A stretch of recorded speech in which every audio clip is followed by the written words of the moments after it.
Chapter 8 Call to Canterlot. It's been 3 days since the dance, and me and Twilight are now officially dating. Twilight has become more confident with her passionate side, as have I. While our relationship was growing, Jeff and Spike have been hanging out more, including Spike's pet phoenix, Pee-wee, who can also talk now, thanks to Jeff. It was a calm morning. I entered the kitchen to see Spike, Jeff, and Pee-wee eating breakfast. "Morning, guys, where's Twilight?" I asked as I sat down at the table. Spike looked up from his food. "Still upstairs." "Why? Busy your girlfriend already?" They all snickered.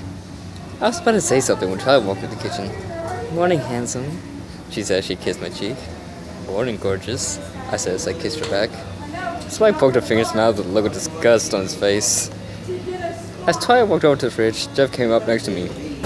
"Well, I can see you two are getting along well. Next to the arena, we'll be hearing wedding bells and the sound of little hooves thundering around," he said with a smirk. I turned my head to face him. "Whoa, slow down, Jeff. We just started dating a few days ago." Jeff crossed his wings. "Yeah, I know. You kept me up all night at the dance telling me about how magical it was." I rolled my eyes. "Look, we've agreed to take this relationship slow, and that's what we're going to do." I then turned away from him and took a sip of my drink. There was a moment's silence, until we heard a sound. It sounded like someone was about to throw up. "Guys, I think the alien run was back," Pee-wee said in a concerned tone. I looked over to see Spike see that his cheeks were inflated and he was holding his stomach. "I think he's gonna be sick. Quick, somebody get a bucket," Jeff said. I then got up and walked behind Spike. "Wait a second." I raised my left foot and slapped Spike in the back. Spike let a large burp and fire came out of his mouth along with a scroll. "A letter from the princess?" Twilight said. She picked up the scroll and unraveled it with her magic. She then read what the letter said. "It's for you, Matt," she said as she hovered the scroll in front of me. The letter said, "Dear Matthew, I would like you to see me in the throne room at Canterlot Castle as soon as possible. I need to talk to you alone. Princess Celestia." I then passed the letter to see Twilight. "The princess says she wants to talk to me alone." Twilight got a concerned look on her face. "What for?" "It doesn't say, but I'm about to find out." I then headed towards the front door with Twilight following. "Are you sure you want to go alone?" she asked with a worried tone. I turned to face her. She said I had to. "Don't worry, Twilight. I'll be back as soon as I can." Then gave Twilight a small kiss on the lips. I walked out the door and took off towards Canterlot. Canterlot. It was a long flight, but I finally landed in the middle of Canterlot and started making my way towards the castle. It was amazing. Everywhere I looked there were high-class ponies, fancy shops, and massive buildings. I was so caught up in the sights that I didn't see where I was going and bumped into a high-class pony. I shook my head out of daze and looked at who I bumped into. "Oh, sorry, I didn't see you." The class pony brushed the dust off herself. "I say, it's rude to not watch where you're going," she said in a posh tone. I raised an eyebrow. "Hey, I said I was sorry." She then looked up and down my body.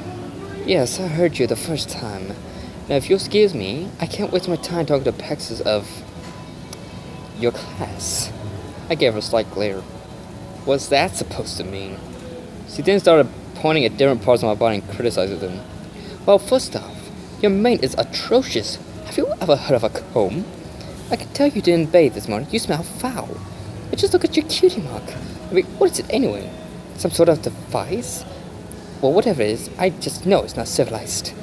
She then walked past me with her nose in the air, and I continued walking towards the castle. "Yeah, well, at least I don't waste my fortune betting on Wonderbolt races." "Yeah, that's what I should have said," I mumbled under my breath.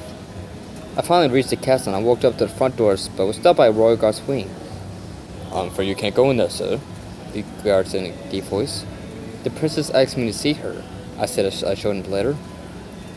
"Very well, follow me," he said as he opened the doors and walked inside with me following. We walked down a large hall with a lot of things in it. Portraits of past rulers, priceless faces. There was even a bust of Celestia's head. The guard opened the big double door leading to the throne room. Inside was a large room with large windows, and at the end of the room was Princess Celestia sitting on her throne. The guard stepped forward. "Your Majesty, I believe you summoned this young Pegasus." She looked down at me. "Yes, thank you. You may go now, guard." With that, the guard walked out the doors and shut them behind him. I turned to face the princess, only to be surprised to see her right in front of me. "Whoa, How'd you do that? She lowered her head down to my level. There's a lot of things I can do, and a lot of things that I know. Secret things. I raised an eyebrow. Like what? I was becoming nervous. I know what you're at. I know where you're truly from, she said in a serious tone. Oh no. How do you know? I asked in a nervous tone. She gave me a sweet smile. I've always known. And I must say, you have been doing well for yourself since you came to Equestria, especially towards Twilight. I then frowned and nodded my head. I'm sorry. I didn't mean to lie to her. I just wanted everyone to like me, and I thought I was caught up by Celestia. You thought that if everyone knew that you're not a pony, they wouldn't like you. My head shot up to her. Yes, that's exactly it.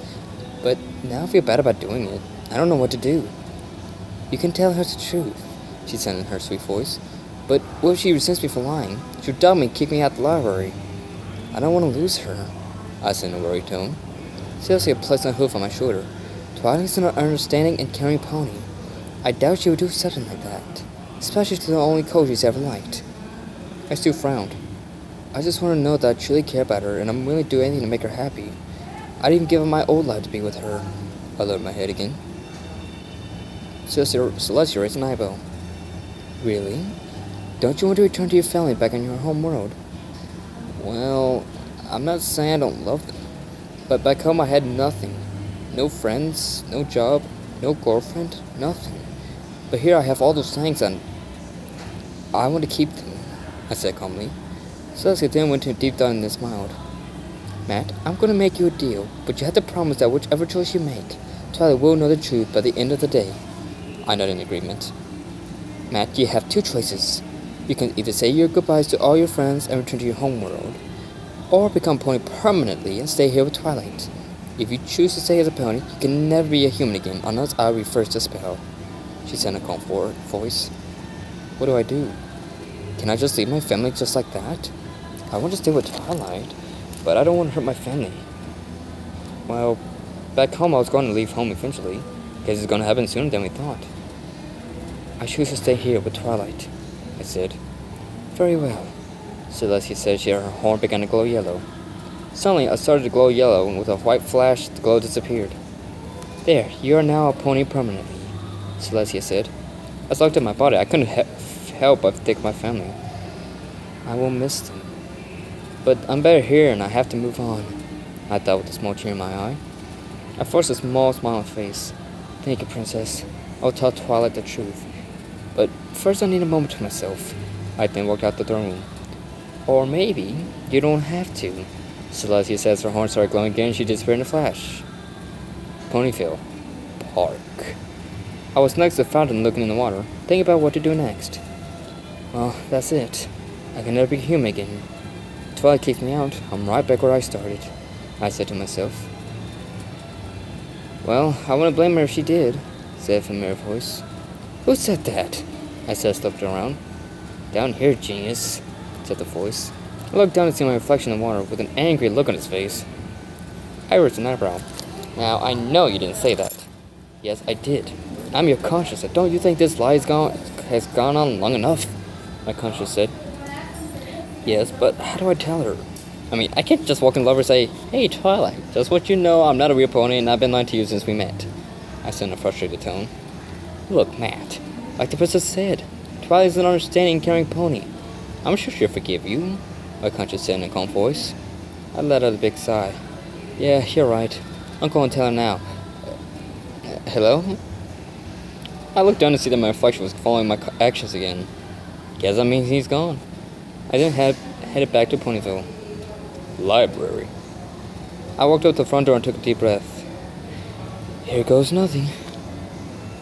I walked to the door, shut it behind me, and looked around for Twilight. Twilight, I'm home. Listen, there's something I need to tell you, I called out. I walked into the next room, and not only did I find Twilight, but I saw Celestia next to her. Twilight, what's the princess doing here? I asked nervously. Twilight turned to Celestia. Go on, tell him, Celestia said. Twilight then walked up to me with a small smile on her face. I know, Matt. I know everything now, she said sweetly. My eyes widened and I was silent for a moment, my ears then lowered. Twilight, I'm so sorry for lying. I just want everyone to like me. I didn't think anybody would. My sins would stop by Twilight placing her hoof on my mouth. Twilight then gave me the warm smile. Matt, I don't care what you used to be. I just care that you're you. She then took her hoof off my mouth. So you're not mad that I lied about myself? I asked calmly.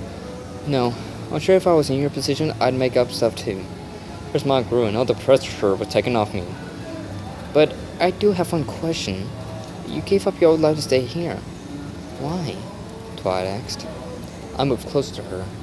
I'd give up 100 lives if it meant being with you. Twilight then started to get tears in her eyes. I saw this and gently wiped them with my hoof. I then smiled.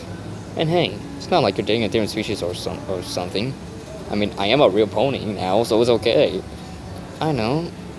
Hey Matt, can I ask you something? She asked. I tilted my head. What is it? I don't know what a human is or what their words like. Can you tell me sometime? She asked a smile. I smiled back. Sure I can, but you have to promise me something. What is it? She asked curiously. I then had a serious look on my face. You have to promise you won't treat me any different than how you've been treating me since I got here. She gave me one smile. Deal. We then shared a warm hug, and Celestia smiled at the sight. Well, I'll leave you two alone. With that, her horn glowed, and she disappeared in a flash. I walked toward the bed and said goodnight to her. But as I was about to go in my room, I heard a noise behind me. I just turned to see Twilight shivering slightly. Are you okay, Twilight? She looked at me. It's cold tonight. Matt, feel free to say no, but do you mind sleeping next to me tonight? You know, to keep me warm? She blushed slightly. I blushed as well. No, not at all. She then budged over to make room on in the bed, and I climbed in with her. Twilight then nuzzled up to me and laid her head on my chest. Good night, Matt. I smiled and rubbed my hoof around her. Good night, Twilight. We then fell asleep in each other's arms.